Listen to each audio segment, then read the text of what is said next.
오늘의 말씀은 그리스도의 신부라는 제목을 가지고 나눕니다. 우리가 살아가면서 어떤 사람과 함께 살아가느냐 하는 것도 중요합니다만은 그 사람들과 어떤 대화를 하면서 살아가느냐 하는 것도 굉장히 중요합니다. 어떤 사람은 대화를 하면 가슴이 답답하고 이야기하고 싶지 않은 사람이 있고, 어떤 사람은 이야기하면 할수록 즐겁고 행복하게 하는 사람이 있어요. 요즘 서점에 가게 되면 대화의 비결, 성공적인 대화의 비결, 이런 책들이 많이 있습니다. 그 책들을 보게 되면 행복한 성공적인 대화의 비결을 3가지로 요약해서 되게 말합니다. 첫째가 뭐냐면 진실을 말하라는 거예요. 거짓된 것 얘기하지 말고 한 번 그 사람이 거짓말을 한다 생각하면 그 다음에 무슨 말을 해도 재미가 없습니다. 진실한 말을 하고, 두 번째는 넓은 가슴으로 수용하고 듣는 대화를 하라. 자기 할 말만 다 하고 나 바빠 그러고 가는 사람들은요 정말 꽝입니다. 좀 대화를 할 때는 듣는 대화를 할 수 있어야 됩니다. 그리고 세 번째 성공적인 대화의 비결은 다시 한번 이해해 주라. 말할 때마다 내 가슴에서 튀지 말고 한 번 더 이해를 해 주라. 이것이 성공적인 대화의 비결이라고 말합니다. 여러분, 신앙의 교재에도 수학 공식이 있는 것 들어보셨습니까? 여러분 앞에 보이는 저 공식을 이해하시겠습니까? 저게 우리 신앙의 수학 공식은 아니고요. 신앙의 수학 공식은 간단합니다. 우리 권사님들도 다 알 수 있는 겁니다. 2+2는 4라. 또 하나의 수학적 공식은 5-3은 2라. 이게 신앙인의 교재의 수학 공식입니다. 이게 무슨 뜻이냐면, 해석하면 이해하는 사람과 이해하는 사람이 만나면 사랑하는 사람들이 되는 거고, 오해하는 것도 3번만 생각하면 이해할 수 있다. 그래서 이것이 신앙의 교재의 공식이랍니다. 성경을 보시면은 우리 경건한 삶과 거룩한 삶에 있어서 굉장히 중요한 것이 우리의 말이에요.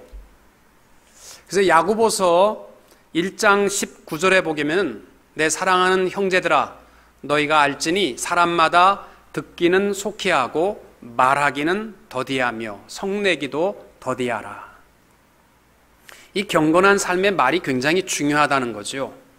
26절에도 누구든지 스스로 경건하다 생각하며 자기 혀를 재갈 물리지 아니하고 자기 마음을 속이면 이 사람의 경건은 헛것이라.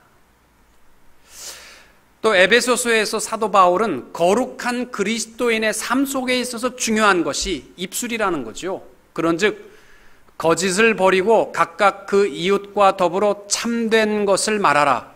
이는 우리가 서로 지체가 됨이라. 또 에베소서 4장 29절에 무릇 더러운 말은 너희 입 밖에도 내지 말고 오직 덕을 세우는 데 소용되는 대로 선한 말을 하여 듣는 자들에게 은혜를 끼치게 하라. 그래서 우리 거룩한 신앙인에 있어서 굉장히 중요한 것이요, 우리의 언어예요. 어떤 사람은 난 말만 그래, 그런 사람이 있는데 그런 인간은 믿을 만하지 못합니다. 사실은 말이 신앙과 굉장히 중요한 관계성을 가지고 있습니다.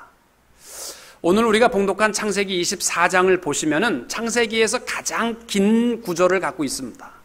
근데 처음부터 끝까지가 모든 오고 가는 대화가 굉장히 풍성함을 갖게 해줍니다.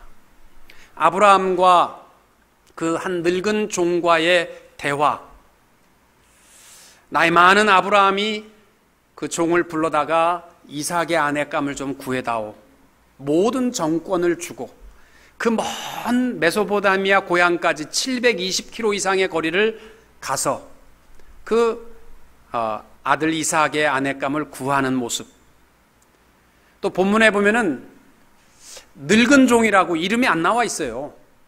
창세기 15장에 보면은 아브라함이 자식이 없을 때 하나님께서 창대한 축복을 준다고 할 때 내 상속자는 엘리에셀입니다. 그렇게 얘기하거든요. 그러니까 아브라함에게는 굉장히 유능한 엘리에셀 아들과 같이 사랑하는 종이 있었어요. 근데 그게 벌써 50년 전 이야기이기 때문에 본문에는 엘리에셀이라는 이름이 안 나오거든요. 이 사람이 엘리에셀이 살았으면 분명히 엘리에셀이 맞고 아니면 다른 종일 수도 있습니다. 그 종이 메소포타미아에 가서 리브가를 만나서 대화하는 모습도 굉장히 따뜻하고, 또 늙은 종이 리브가의 가족과 함께 대화하는 것도 보면 굉장히 따뜻합니다. 그 모습을 보게 되면 그 비결이 뭐냐? 시작은 기도에 있어요.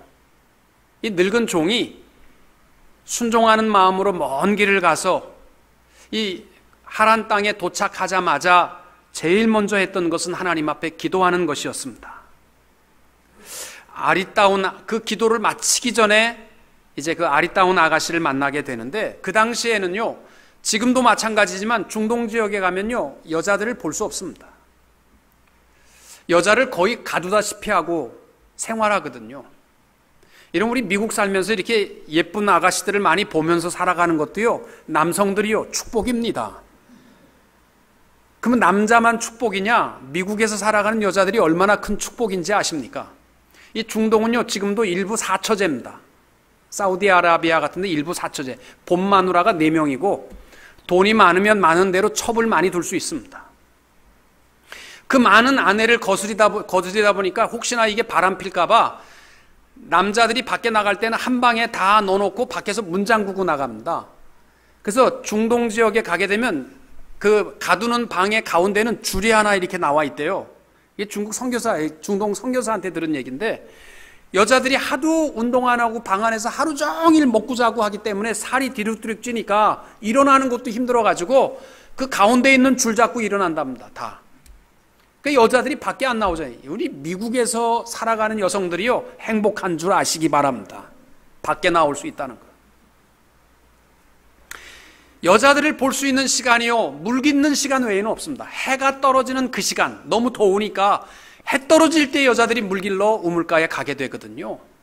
그때에 한 늙은 종이 있다가 내가 물을 달라 했을 때에 안 돼요, 길러 먹어요, 그런 사람은 X. 그리고 당신만 먹어요, 그것도 X. 내가 물을 달라 그러면 여기 마시소서. 당신의 낙타들도 지쳤군요. 제가 낙타들도 먹이겠습니다. 그렇게 얘기하는 사람은 하나님이 짝지어 주신 내 이삭의 아내감으로 믿고 받겠습니다. 그렇게 마음의 결단을 하고 눈을 뜨자마자 리브가를 만나는 거예요. 여러분, 낙타가요, 한 번 물 마시면 3일에서 5일을 안 마십니다. 한 번 마실 때마다 얼마나 마시냐면 약 45리터. 우리 갤론에 유수도가 되어 있으니까 얼마나 많은 양이면 5갤론짜리 통으로 2통 반. 그걸 한 번에 마시는 겁니다, 낙타가. 근데 지금 이 늙은 종이 몇 마리의 낙타를 데리고 갔냐면 10마리 낙타를 데리고 갔어요. 그러니까 이 130갤론을 길러다가 줘야 낙타가 마실 수 있는 겁니다. 여자가 보통 물동이에 있는 게 2.5갤론짜리랍니다. 그래가지고 이 신학자들이 거기 가서 직접 왔다 갔다 하면서 물을 길러보니까 막 뛰어서 길러도 2시간. 그러니까 해는 벌써 컴컴할 때까지 물 길러 온 거예요. 그렇게 하는 자에게 이 늙은 종이 이삭의 아내감으로 데려옵니다. 특별히 오늘 본문에서 우리에게 말씀하는 것이 있습니다. 이 풍성한 삶, 내가 누구를 만나든지 풍성한 삶을 이루어가는 비결. 첫 번째는 기도에 있습니다. 하루를 시작하면서 여러분의 사명을 이룰 때 기도로 시작하십시오. 하나님께서 기도가 채 끝나기도 전에 역사하시고 응답해 주실 줄로 믿습니다. 그래서 12절에 보면 도착하자마자, 이 메소포타미아에 도착하자마자 오늘 나에게 순조롭게 만나게 하사 내 주인 아브라함에게 은혜를 베푸시옵소서. 그리고 리브가를 만나고 나서 하루의 마침의 결론이 뭐냐? 늙은 종이 27절에 보면 나의 주인 아브라함의 하나님 여호와를 찬송하나이다. 나의 주인에게 주의 사랑과 성실을 그치지 아니하셨사오며 여호와께서 길에서 나를 인도하사 내 주인의 동생 집에 이르게 하셨나이다. 기도로 시작했더니 하루 종일 나를 인도하신 분은 하나님의 은혜입니다. 그래서 하나님을 찬양하며 마칩니다. 오늘 하나님 앞에 예배하는 성도님들, 이 땅 위에 풍성하게 살아가는 비결은 여러분의 지갑의 두께에 있는 것이 아니라 기도로 시작하시고 하루를 찬송으로 마무리하는 풍성한 주의 종들이 되시기를 주님의 이름으로 축원합니다. 이 귀한 풍성한 사명을 감당할 때 우리가 잊지 말아야 할 두 가지 사명이 있습니다. 첫째는 종의 사명입니다. 성경을 보시면요, 하나님께서 우리를 그리스도의 종이라 그렇게 불러주십니다. 오늘 말씀에 보시면은 이 나이 많은 한 무명의 종이 아브라함이 불러다가 그 내 허벅지 밑에 내 손을 넣어라. 이 사타구니 사이에다가 손을 넣는 이 풍습은 뭐냐면요, 하나님 앞에서 절대로 어겨서는 안 된다라는 맹세의 표시이고, 또 내 모든 전권을 너한테 준다. 네가 결정하는 것은 아브라함이 결정하는 것과 똑같다. 이것을 표현할 때는 상대방으로 하여금 내 사타구니에 손을 넣고 맹세하게 했던 것입니다. 그러니까 이 종에게는요, 이름이 필요 없었습니다. 상속자를 밝힐 때는 엘리에셀이라는 이름이 필요했지만 본문에서는 왜 이름이 필요 없었냐면, 지금부터 그가 행하는 모든 것은 누가 행하는 것이냐면 아브라함이 행하는 것과 똑같았습니다. 그가 결정하는 것은 곧 아브라함의 결정이었기 때문입니다. 예수님도 우리를 가르쳐 말씀할 때마다 종의 비유를 많이 말씀하셨거든요. 마태복음 25장에 보면은 착하고 충성된 종, 아니면 악하고 게으른 종, 우린 둘 중에 하나입니다. 그리고 마태복음 20장에 보면 포도원의 품꾼의 비유를 보면 예수를 모태에서부터 믿은 사람도 있고, 청년 때 믿은 사람이 있고, 나이 들어서 믿을 때 있고, 꼴까닥 숨지기 전에 예수 믿은 사람들을 다 가르칠 때마다 다 종으로 표현하거든요. 그러니까 예수님께서 종의 비유를 많이 들었습니다. 바울도 로마서나 빌립보서나 디도서나 그의 편지문을 보게 되면요, 그 시작할 때마다 그가 하는 말이 예수 그리스도의 종 바울은, 그렇게 말합니다. 사명이 있는 것은요, 종이에요. 근데 우리는 어떤 종이냐면요, 이름이 있는 종이 되지 마시고 오늘 본문에 나와 있는 무명의 종들이 될 수 있기를 축복합니다. 그래서 종에 있어서 중요한 것이요, 이름 없는 종이 될 수 있기를 바랍니다. 왜 이름이 필요 없습니까? 아브라함이 모든 정권을 줬기 때문에 내가 행하는 것은 아브라함의 이름으로 행하는 겁니다. 우리들도 마찬가지예요. 무명의 그리스도인이라는 것이 얼마나 위대한 이름인지 아십니까? 왜냐하면 내가 행하는 것이 곧 하나님의 역사요, 내가 행하는 모든 것이 하나님의 이름으로 행하는 것이기 때문입니다. 사랑하는 성도 여러분, 이 땅 위에 살면서 이름 석자 남기려고 애쓸 것 없습니다. 내 이름을 몰라준다고 해서 속상해하거나 힘들어할 이유도 없어요. 이름 없어도 좋습니다. 무명의 그리스도인의 역사는 오직 예수 그리스도의 이름만 나타나게 되는 줄로 믿습니다. 우리 모두가 다 교회에서 봉사할 때도 나 이렇게 열심히 했는데 왜 안 알아주나, 그런 거 생각하지 말고 무명의 그리스도인으로 예수 그리스도의 이름만 나타내며 살아갈 수 있게 되시기를 축복합니다.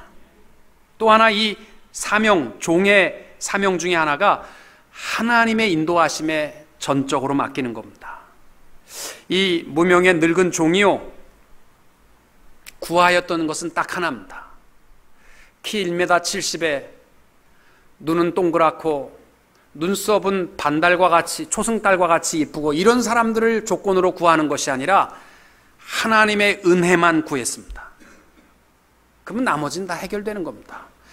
이 무명의 종이 아브라함과 함께 생활하면서 배운 게 그겁니다. 아브라함이 동서남북 어디를 가야 행복할까 고민하지 않았습니다. 아브라함은 항상 하나님만 경외했습니다.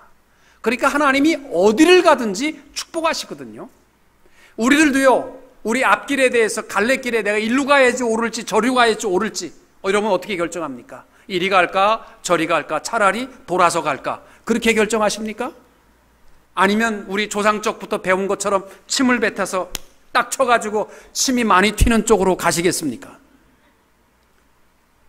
그건 운명이 아니잖아요. 우리는요, 하나님의 은혜만 구하면 하나님께서 역사해 주실 줄로 믿습니다. 이 종의 또 하나의 특징이 있다면 하나님 앞에 100% 맡기는 겁니다. 오늘날요, 처녀 총각들이 하나님 앞에 다 맡기는데 내 아내감을 구할 때만큼은 하나님 그건 나한테 맡겨주십시오.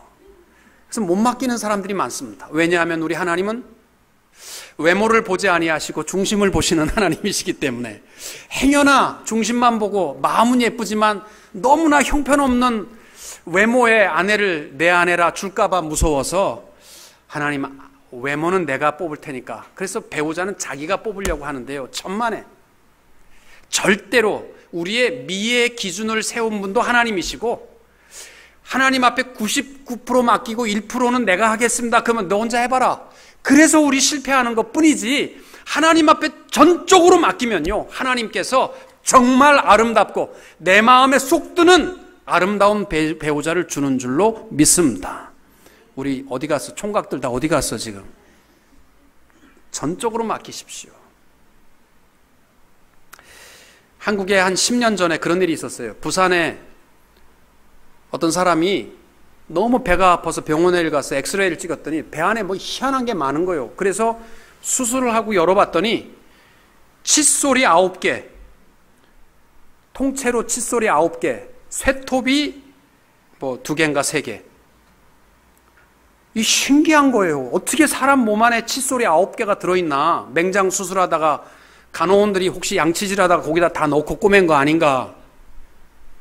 조사를 해봤더니요, 이 사람이 한 잔만 먹으면 칫솔도 오징어 다리로 보이는 거예요, 다. 그러니까 이 사람이 한 잔만 먹으면 다 씹어 먹는 거예요, 그냥. 이런 우리 인간이요, 우리가 판단하고 세우는 기준은 이와 같이 멍청합니다. 요만한 것에 취하면요, 우리 판단력 없어져요. 칫솔하고 오징어 다리도 구분 못하는 우리들인데 하나님 앞에 전적으로 맡기고 하나님 은혜만을 구하고 100% 하나님의 결정대로 따르겠습니다. 이러한 무명의 그리스도인들로 살아가는 성도님들이 될 수 있기를 축복합니다. 또 본문에서 우리가 꼭 기억해야 할 것은 우리 하나님께서 우리에게 불러주시는 또 하나의 명칭은 그리스도의 신부라는 이름입니다. 여러분, 우리가 다 신랑 되신 예수 그리스도의 신부가 되신 것을 믿으십니까? 졸리십니까? 아멘은 안 나오네. 그래도요, 우리는 그리스도께서 다 신부로 삼아 주셨어요. 신부라면 오늘 본문에 보면은 이 늙은 종이 신부의 조건으로 세운 것은 딱 하나입니다. 그게 뭐냐면 여분의 일을 감당하는 신부를 뽑겠습니다라는 겁니다. 그러니까 이 종이 나에게 물을 좀 달라, 주여 마시옵소서, 그렇게 하고 가만히 있는 사람은 X. 마시우기를 다하고 이르되 당신의 낙타를 위하여서도 물을 길어 그것들로 배불리 마시게 할 것입니다. 요 일을 감당하는, 시키지 않았지만 그 일까지 감당하는 사람을 하나님이 내게 주신 신부의 조건으로 받겠습니다. 이건 굉장히 중요한 얘기입니다. 우리들에게도. 우리 다 그리스도의 신부로서 하나님이 어떤 사람을 기뻐하느냐, 시키는 일만 딱 하고 그 다음에 내 일 아냐, 그 내 부서 일 아냐 이러지 말고 안 시켜도 그 나머지 여분의 일을 내가 감당할 때에 하나님이 기뻐하시는 그리스도의 신부의 모습이 되는 줄로 믿습니다. 여러분, 이스라엘에 있어서 우물이라는 것은요, 우리 한국의 우물과 같이 생각하시면 안 돼요. 지금 그 왼쪽에 있는 사진이 그 리브가의 우물이라고 이름을 갖고 있는 터키에 있답니다. 저는 못 가봤습니다만은 우물을 들어가게 되면요, 보통 우리나라는 낮으니까 두레박으로 올리지만은 이스라엘의 우물은 아무리 파도 물이 안 나오기 때문에 우물이 여기에 있으면 저기서부터 이렇게 파는 거예요. 이렇게 파고 들어와가지고 계단으로 내려가서 물을 길러서 그 다음에 올라와야만 가져올 수 있는 것이 물이에요. 그러니까 이 130갤론의 물을 갖다가 낙타에게 먹인다 생각해 보세요. 이거 쉬운 일 아닙니다. 저녁 늦은 시간에. 그러나 하나님이 원하시는 우리 그리스도의 신부는 바로 그렇습니다. 내가 할 일만 딱 하고 나머지는 즐긴다라는 마음을 버리고 여분의 일, 내 일이 아니지만 그 일을 감당하는, 그럴 때 하나님께서 그리스도의 향기로운 신부로 기뻐하실 줄로 믿습니다. 예수님께서도 이 땅 위에 오셔서 하신 일들을 보면요, 사실은 여분의 일을 많이 하셨습니다. 벳세다 광야에서 수많은 사람들이 말씀의 갈증을 가지고 하루 종일 복음을 들었습니다. 예수님도 목이 아프셨겠죠. 근데 그들이 말씀의 풍성함을 들었는데도 불구하고 끝난 것이 아니라 저녁 때 배고픈 것을 알시고 그들에게 먹을 것을 나누어 주시잖아요. 여분의 일이에요. 그건 안 주셔도 될 일이거든요. 또 병자가 나를 고쳐달라고 오면요, 그들을 치료해 주실 뿐만이 아니라 그 영혼까지도, 죄까지도 용서해 주셨습니다. 그러니까 우리 그리스도인들은요, 내게 주신 의무의 일뿐만이 아니라 그 나머지 여분의 일이 어쩌면 더 중요한 거예요. 예수님께서 우리에게 사랑을 가르치시면서 그랬잖아요. 속옷을 달라고 하는 자에게 겉옷도 주라. 오른뺨을 치면 왼뺨도 대라. 오리를 동행하기를 원하면 십리까지 동행하라. 이것은 예수님께서 우리에게 여분의 일을 하라는 거예요. 거기에 감동이 있다는 것입니다.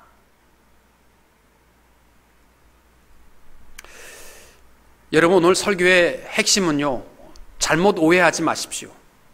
총각들이 이 설교를 듣고서 하나님, 나도 그렇게 아내감을 굴르겠습니다. 이제부터 아가씨를 만나게 되면 무조건 아가씨 저한테 커피를 사주시겠습니까? 그래서 아가씨가 네, 사드릴게요. 그러면 땡. 커피도 사드리고 저녁밥도 사드릴게요. 그러면은 하나님께서 주신 짝으로 알겠습니다. 그러면요, 환갑이 지나도 장가 못 가십니다. 그런 여자 없어요, 요새. 그런 여자가 되지 말고 여분의 일까지 감당하여서 우리가 그리스도의 신부가 될 수 있는 그러한 성도님들이 될 수 있기를 축복합니다.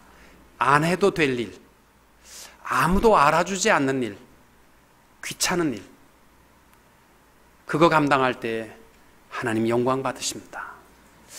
또 하나, 그리스도의 신부의 조건이 하나 있습니다. 순결과 믿음이에요. 아브라함이 그 늙은 종을 불러다가 이삭의 아내를 구해와라 할 때 두 가지 조건을 얘기합니다. 첫째가 뭐냐면 3절과 4절에 너는 내가 거주하는 이 지방 가나안 족속의 딸 중에서 내 아들을 위하여 아내를 택하지 말고 내 고향 내 족속에게로 가서 내 아들 이삭을 위하여 아내를 택하라. 아브라함이 지금 가나안 족속과 함께 살아가지만 이 여자들 안 된다는 거예요. 왠지 아십니까? 아브라함은 하나님의 약속을 알기 때문입니다. 가나안 땅을 우리에게 주셨지 그 사람과 혼합하라는 거 아니거든요. 가나안 사람들은 우상을 섬겼고 우상의 섬김은 다른 말로 하면 성적으로 타락한 여인들이었습니다. 그들과 함께 살 수는 없다는 겁니다. 그래서 꼭 내 백성, 내 족속에 가서 신부를 데려와라. 우리도 그리스도의 신부로서 살아가게 될 때 하나님이 기뻐하실 만한 우리의 자격이 뭐냐면 순결함이에요. 뭐 할 말 안 한 말 골라서 못하고 뭐 들을 거 안 들을 거 모르고 별거 다 하고 그리스도의 신부의 모습으로 나와 앉아 있습니까? 천만에 자격이 없는 겁니다. 여러분, 파나마의 노리에가 대통령이요, 옛날에 미국에 마약을 수도 없이 국가 정책으로 마약을 만들어서 미국에 팔아먹었어요. 그러니까 얼마나 미국이 분노가 가득했습니까? 경고를 하다가 안 되니까 미국에서 군대를 보내가지고 노리에가 체포작전이 들어갔습니다. 노리에가가 누굽니까? 그냥 잡힐 수가 없으니까 성당 안으로 숨어 들어갔습니다. 그 성당에 들어가려고 하니까 신부들이 문 앞에 서서 안 돼, 못 들어와. 누구든지 여기 들어오면 군인들 못 들어와. 그리고 딱 지키고 서 있고 교황청에서 들어오기만 하면 우리도 가만히 안 있겠다. 그러니까 못 들어가는 거예요. 체포를 못 했습니다. 그러니까 미국에서 아이디어를 낸 것이 뭐냐면, 좋다, 그러면 우리 기다리마. 그래가지고요, 어마어마하게 큰 스피커를 이 성당 쪽을 향하여 정문에다가 설치를 수백 개를 해놓고서 세상에 이 막 찢어지는 악 하고 하는 노래 있지 않습니까? 그거를 막 무지무지 크게 해서 틀어놓으니까 놀이애가가 내가 저 소리를 듣느니 차라리 나 잡혀 죽겠다. 그리고 지발로 걸어 나와서 잡혔다고요. 여러분, 악당도요, 이 들을 소리 안 들을 수 있는 거예요. 내 목숨을 걸어 그 소리는 못 듣겠다. 그건데 우리 그리스도의 신부로서 좀 들을 말 안 들을 말, 할 말 안 할 말, 행할 거 안 할 거, 이거 좀 구별하고 순결한 그리스도의 신부가 될 수 있기를 축복합니다. 또 하나의 조건이 있었어요. 그건 6절에 보면은 아브라함이 이 늙은 종에게 부탁하기를 내 고향으로 가서 신부감을 구해오는데 내 아들을 데리고 돌아가지 말라. 그리고 8절에 하는 말이 만일 여자가 너를 따라오려고 하지 아니하면 그 사람은 신부감으로 안 된다는 거예요. 굉장히 중요한 얘기입니다. 여러분, 지금 내가 중매를 서서 장가를 보내야 되는데 신랑을 안 데리고 말로 가서 지금 설명하고 신부감을 데려오는 겁니다. 우리 주인집은 부자고 잘생겼고 뭐 굉장히 똑똑하고 그렇게 얘기하면 여러분 사진도 안 보고 믿으시겠습니까?